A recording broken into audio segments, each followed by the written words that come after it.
Well, we are back with another FunBox. So we're in FunBox4 now, still VulnHub. So no internet on the actual counting machine here, although we shouldn't need it for today. But let's go ahead and do our sudo net discover. And then, as usual, we'll do our nmap scan, nmap tac sn for the 10.10.10.0 network, and we'll see which one brings it back first. Looks like this box could be .20. Alright, so let's go ahead and make a directory first. Make directory for FunBox4. And we'll see the end there. FunBox4. And let's do an nmap scan on it for 10.10.10.20. And it looks like we have 22, 80, 110, and 143 open. So we could try to do something with POP3, like we could try to tell that into it. So 10.10.10.20, 110. But if I do a user, I don't have any usernames or anything like that. And then we get the plain text authentication disallowed. So we're not really getting very far with this. So we also have port 22 and 80 open. So let's start Nikto for 20. Let's start a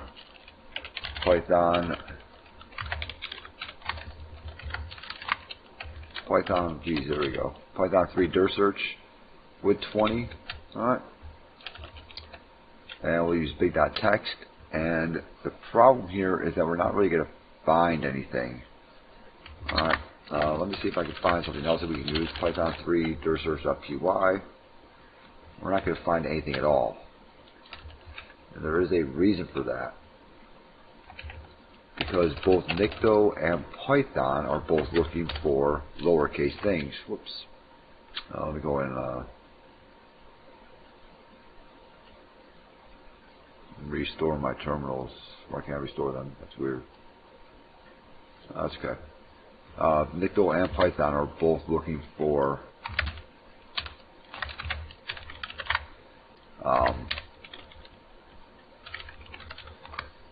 lowercase letters. So let's try to do another Python 3. I have it up here, huh? I don't know where my Nikto scan went. There we go. So let's do a Python 3, and we're going to try to do a word list. Instead of big, we'll try something else. Let's try user share word list. Let's see, we have dir-v. Try that. We have big.text, common, other small.text. Okay. Nothing with that. Let's try dirbuster.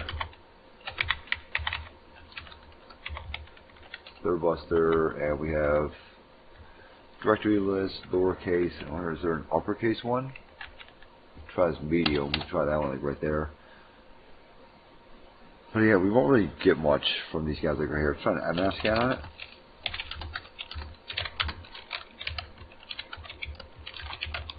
For 10.10.10.20.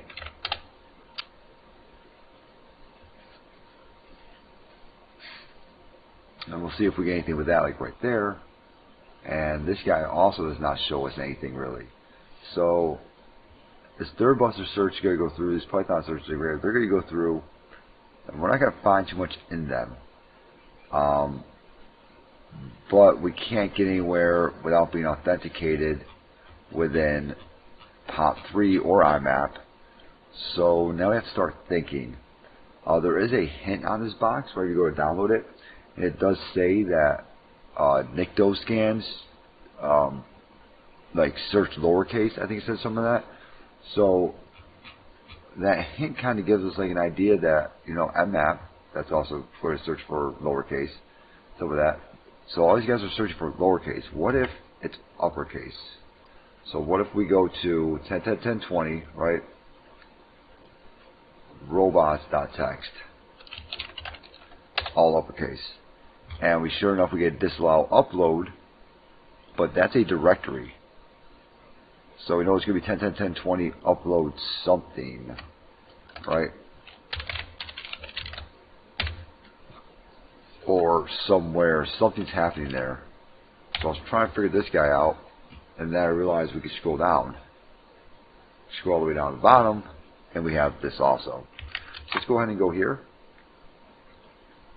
Okay, so this thing at the very bottom down here. That's kind of hidden. We don't have permissions for that, but do we have permissions for that? Then upload. Okay, nope, we don't. Alright, so now, should we maybe do a dir search on this guy? So let's go ahead and do a Python 3 dir search for that. And we'll keep that upload. We'll keep it just like that for now, and I'll do another one that's for upload also. So we'll go ahead and do a Python 3 dir search. Boom, boom, boom, and then we'll do a /upload also. Alright, and we'll see if we get anything with those. We should find a couple things with those guys, like right there.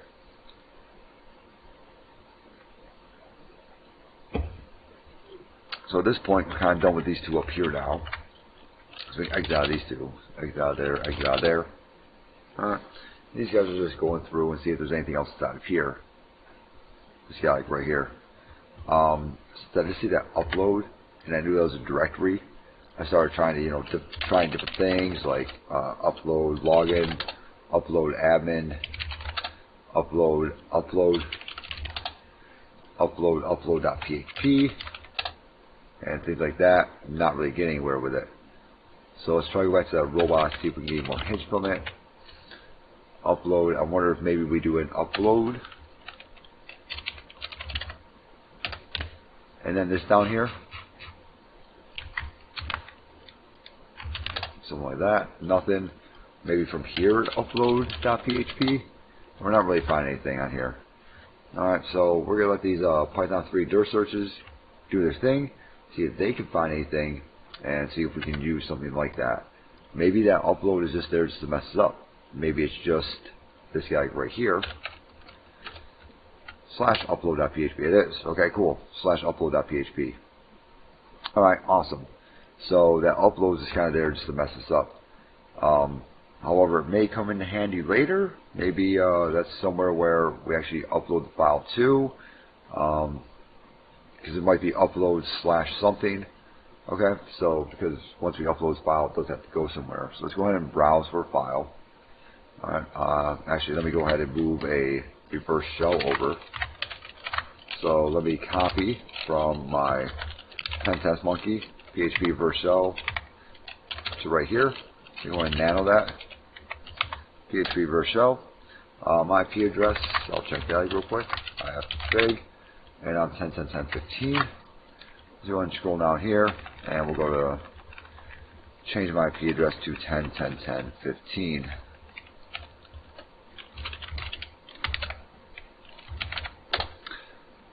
Also, the first time that I did this, I used a listener, and I did not use MSF console like we have been lately. And wget was not in the box.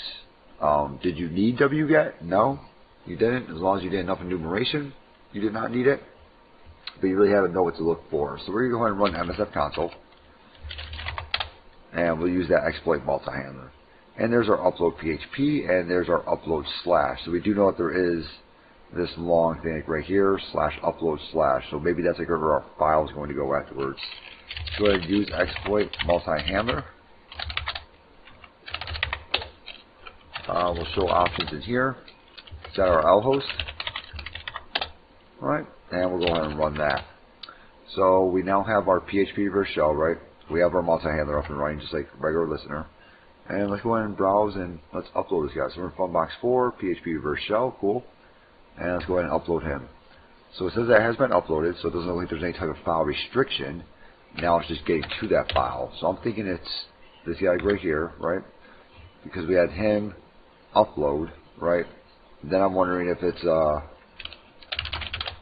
PHP reverse shell .php. If we can just throw that in there. Kind of hanging, not getting an error yet, and we did get a command shell session open. So that's awesome.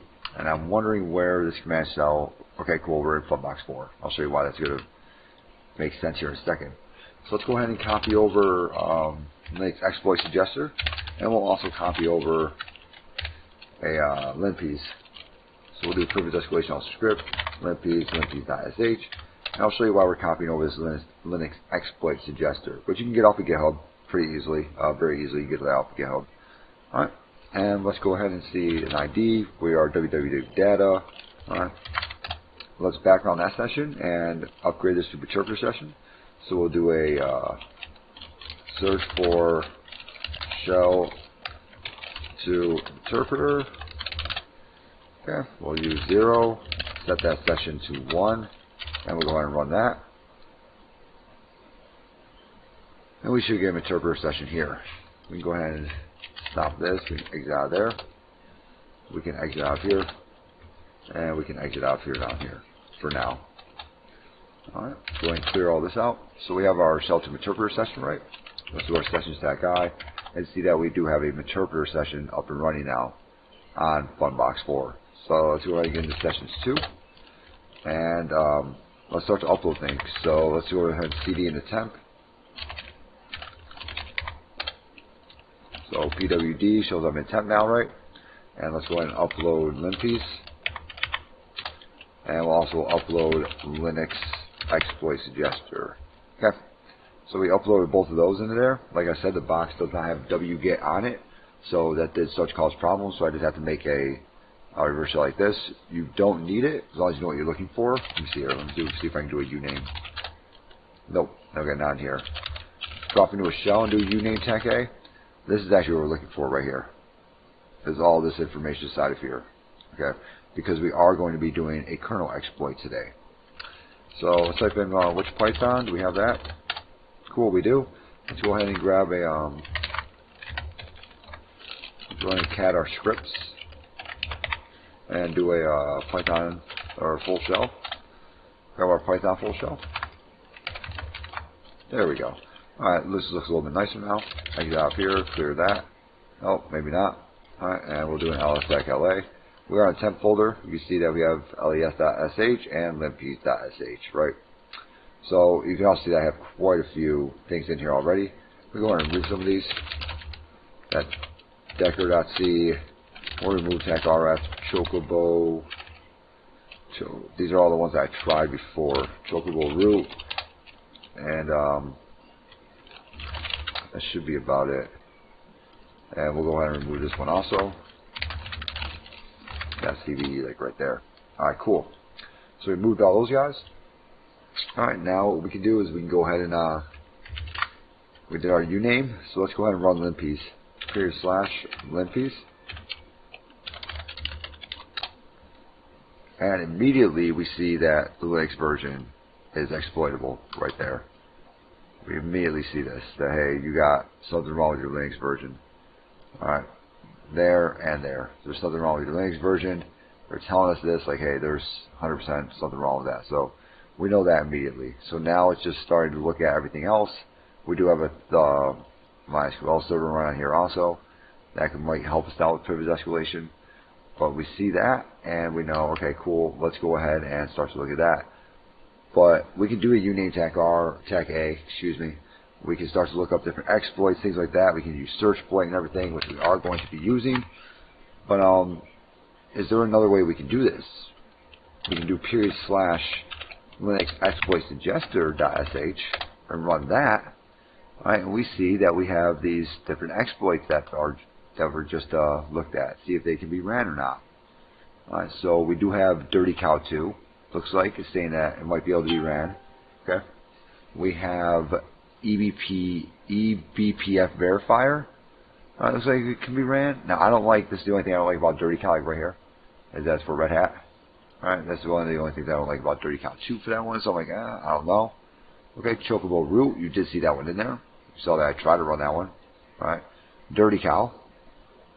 Highly probable double FD put. Okay, might be able to do something with that. The sudo baron, same edit. Okay, that one's probable, then probable. And it just keeps going. Okay. So the one that we're going to try to use is this eBPF verifier. Okay. It's highly probable to it. You can read about it if you want, whatever else.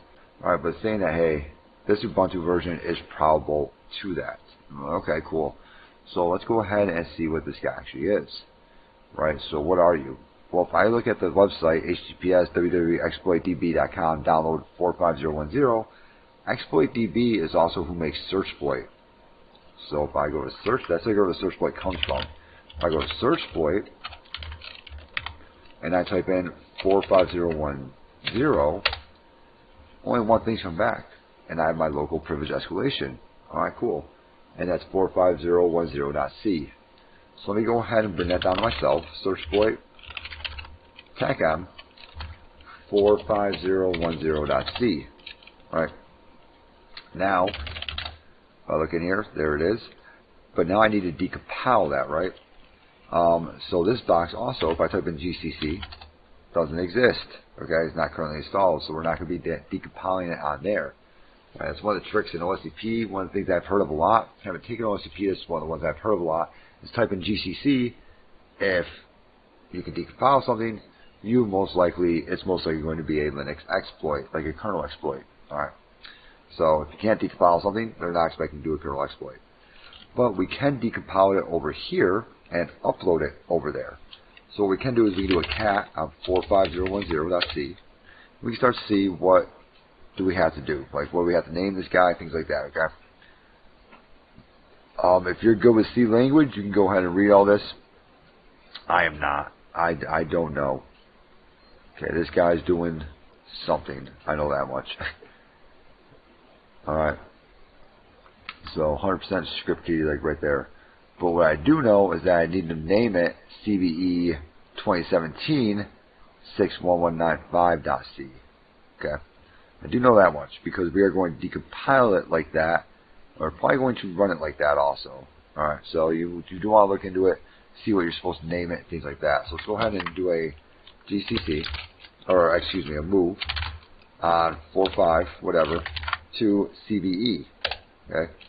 That same thing that I just copied from right there. Then we'll do a GCC on that same thing. LSTAC LA, and as you can see, I now have a out. That's a new one for me. I don't know why it's named that. Oh, because I just did GCC then that. That was stupid of me. We're going to scroll all the way up here and we'll GCC it again. We'll decompile it again. So, where's my GCC at? Up higher. There we go. Okay. TAC O is what you're saving that program as. So there we go. GCC, boom. Okay. LSTAC LA. And as you can see, I have this guy now, right? So I should be able to now upload it through my interpreter session, right? Let's check my PWD. I'm still in temp. Let's do an upload of CVE 2017 16995. Alright, cool. Let's go ahead and do our shell again. And we'll do a LSTAC LA, make sure that is actually executable in there. It's not, so let's make that executable.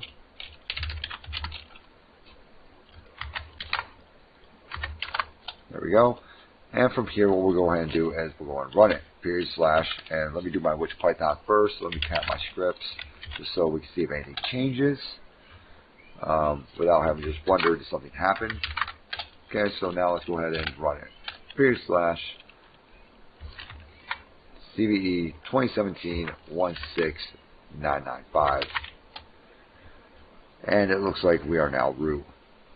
Okay, so let's go ahead and do an ID, and we are. We are now root, so that's good. So let's go ahead and go into our cat, our roots, root.txt, I think it is. Nope.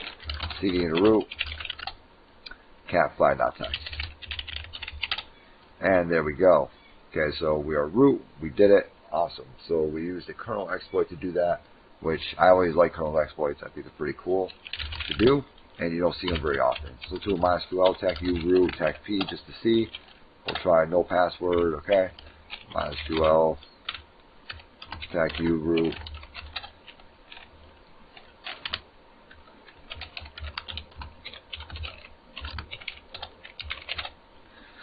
Alright, let's go ahead and, this is just kind of going above and beyond now. As usual, I like to do it.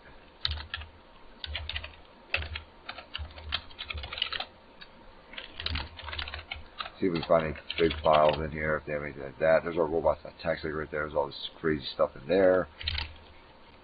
CD into this guy. See if there's anything else in there, except for just upload. Remember, we also do have a interpreter session out here too, so we might be able to do more of that. Upload HTML, upload PHP. Is that the same thing?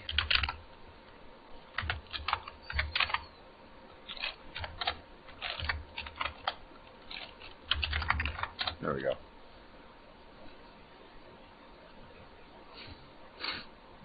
Please hopefully you're working time measurement. Okay, nope, it's not saying anything, but go ahead and CD and upload.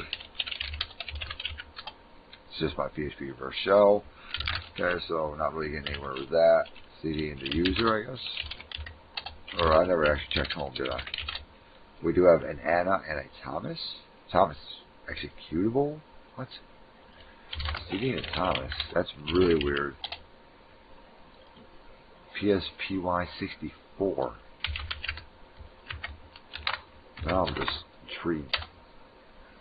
Alright, that helped me out a lot. See what happens with that. Okay.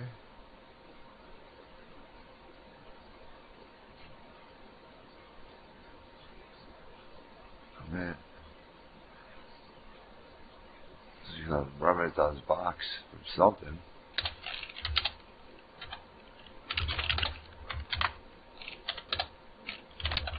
That was weird. See an Anna? Can't see an Anna. Oh, I'm not root anymore, am I? Let me change that real quick.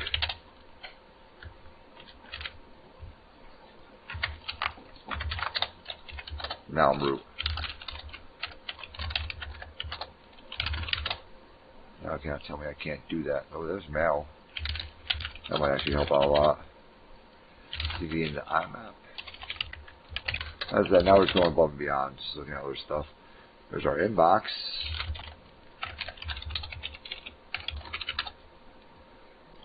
And let's go ahead and cat that.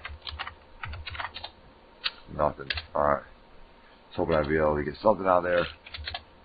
But I was not.